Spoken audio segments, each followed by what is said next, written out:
Hello everybody, how's it going? Welcome to the cutting room floor. Here on the cutting room floor, we're going to be talking about things that were removed from various video games.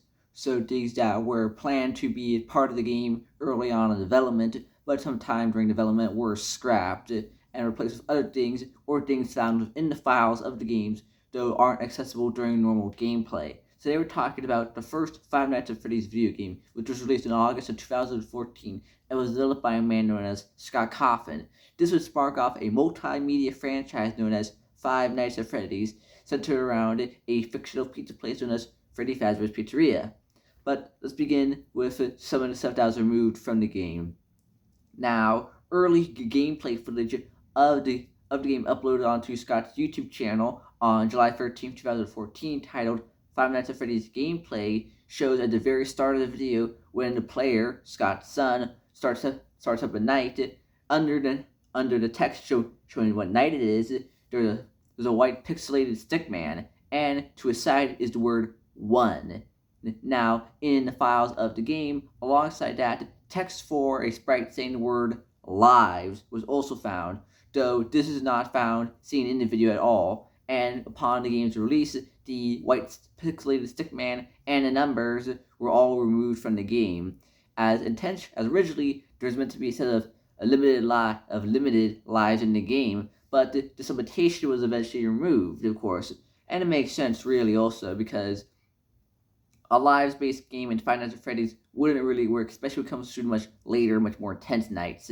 But it seems that it got pretty far into development as the game was released in August, which was only the following month. So pretty late into the game, the pixelated white stickman, the number system was there, and though most likely the word lives was clearly removed prior to this, as even in the July video from July 13th, it is already gone, the word lives. Now, alongside that, originally the camera system looked a little different.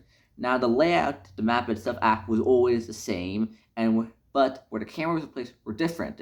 Now, the cameras themselves originally, instead of being square boxes, were actually circles with cones attached to them. And when you clicked on a cone on one of these cameras, the cone would turn green and would get slightly bigger. Now, alongside that, where the cameras were placed were also different. The backstage camera, instead of being placed here, was actually up here where the door is. The door is here. The camera was originally placed here. Alongside that, the camera for Pirates Cove was much closer to the hallway than to the actual Pirates Cove itself. So the camera itself would have most likely looked different due to being much further away than it was in the game. And alongside that, the camera in the bathroom hallway was directly placed at the very start of the hallway, right in the middle, instead of being placed kind of sort of more right here. But besides that, all the other cameras are in their exact same place. And now this was actually found directly in the files of the games of the game itself, as we have free images within the game's files which show this original design. So we have 3 examples of what the design originally was in the early versions of the game, though we don't have any footage of this in running in actual gameplay, rather just designs for the maps, not an actual gameplay. Now, alongside that, in the original mobile version of Five Nights at Freddy's, released on August 25th, 2014, when you booted up the game, a pre-menu image would load up, and this image was an image of Freddy Fazbear, and Freddy Fazbear is the main character of the series, as he's also the main character, the mascot of the Freddy Fazbear's Restaurant and Fazbear Entertainment, a fictional corporation within the universe of FNAF. Now, this render of Freddy is the render used for the cover of the game. As if you look at the render used for this pre-menu screen and look at the render form used for the cover of the game, they're the same renders, just this one's a bit further out, so you can see more of Freddy. As other usages of the image are much more zoomed in, so you see less of him. But this is a much more zoomed out version of the cover's image, and so we're seeing more Freddy. Now, when this game was eventually remade a few years later on by Click Team Fusion, which is the game engine that's used to create FNAF. When the company itself remade the games, they removed this image altogether. So when you play the game now, you will no longer see a pre-menu boot up screen, as this has been removed, but we still have the image itself. Now, alongside that, for the original demo for Five Nights at Freddy's, there are some more scrap content, which were intentionally not meant to make it to the final game. As in the files of the final game itself, some of the demo content's there. One, of course, is the word demo, graphic for it. Alongside that is a blurb of text encouraging the player to buy the full game, how there will be 5 nights and 2 modes of gameplay. Alongside that, it has a bit of text saying, quote unquote, Freddy and his friends are waiting, exclamation mark, end quote.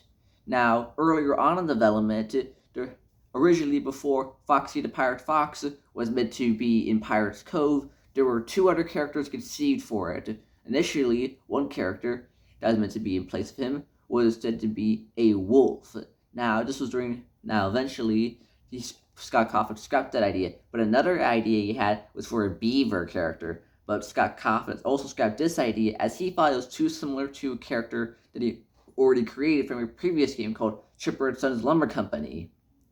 This game received very poor reviews and actually inspired Five Nights at Freddy's, as one reviewer said that the characters in the game looked like creepy animatronics, and henceforth led to the creation of Five Nights at Freddy's.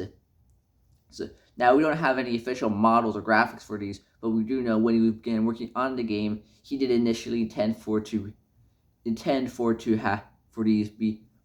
he did initially consider one or the other characters before finally scrapping both of them and having Foxy be the guy in Pirate's Cove. Now, alongside that, on the actual Steam page for the game is a screenshot of Freddy without his head on, and his eyes are red. Now, this is never seen in the game itself. Alongside that, there's also a removed feature in the game which shows Freddy, Bonnie, and Chica looking directly at the screen. This is seen in the trailer, but in the actual game itself, this is never seen. There are many people who believe that this was a real thing, but this is not true. Well, that was never in the actual game itself. This was removed. Now, alongside that, the game actually got updated after its release, as in the original version of the game, the word pizzeria was misspelled, and alongside that, the phone number was different.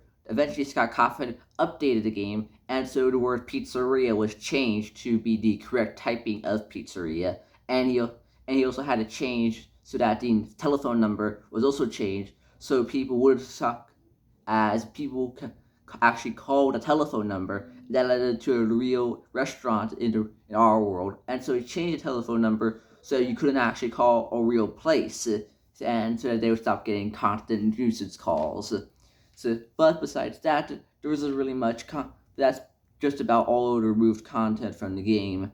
Though one thing of note, early on, Bonnie's bow tie was brown, as Scott Cawthon actually released an early version, actually showed off to the public a few years back what the characters looked like when he was still modeling them and putting them together. And in the one showing Bonnie the Bunny, you can see that his bow tie was black during the early phases of modeling, and when he was first creating them and putting them together. But eventually he decided to change his bow tie to a red bow tie later on in the modeling cycle. But that's all I gotta say for today's episode, folks. So yeah, I hope you all had a nice time. Anyways, bye. Have a nice time.